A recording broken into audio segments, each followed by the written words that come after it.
నా movie promotion చేస్తుంటే brother నన్ను గుర్తుపట్టారు. ఎంత అభిమానంతో మాట్లాడారంటే. గుర్తుపట్టారా? ఫస్ట్ ఆఫ్ ఆల్ నేనే అన్నా మీకు విజయవాడ రమ్మని చెప్పింది. అవునా? నిన్న కూడా కామెంట్ చేశా, మీకు మాల్స్ లో ఉంటారు, స్ట్రీట్ లో ఉంటారు. Okay okay. లైక్ కూడా కొట్టారు. నాకు పేరు రాకేష్. ఓకే. నాది 5 కిలోమీటర్స్ కేవలం మీకోసం వచ్చాను. నా కోసం వచ్చారా? అబ్బా థ్యాంక్ యూ సో మచ్ అబ్బా. ఎప్పుడో కూడా ఇష్టపడింది. ఇచ్చానా? ఐ వాంట్ మీట్ యు అన్నా. అయ్యో అన్నా చెప్పండి అన్న.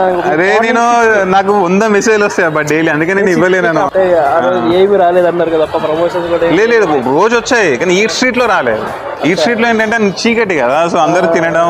అప్పుడు ఓపెన్ అవ్వలేదంటే ఇంకా షాప్ మేము 8కి వెళ్ళిపోయాం. 11కి ఓపెన్ అవుతుంది. అంతా లేట్ అయ్యి యాక్చువల్లీ మాకు 11:15కి ట్రైన్ ఉంది. సో ఎంత తక్కువ టైంలో ఎంత తిరగాలో అంత తిరుగుతున్నాం ఇప్పుడు. ఇక మెడికల్ రిప్రజెంటేటివ్. ఓకే, నీ కెరియర్ లో సక్సెస్ అవ్వాలని కోరుకుంటున్నాను.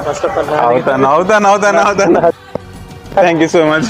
సెల్ఫీ కూడా తీసుకుందాం కదా? తీసుకుందాం బట్ గుర్తు పెట్టుకోవడానికి ఫేస్ ఏముంది. ట్రైలర్ చూడడం మర్చిపోకండి. నా ఛానల్లో ఉంటుంది ఆర్ యూట్యూబ్లో సూపర్ రాజా ట్రైలర్ కొట్టిన వస్తుంది. 6 minutes లో ఒక్క సెకండ్ కూడా స్కిప్ చేయరు.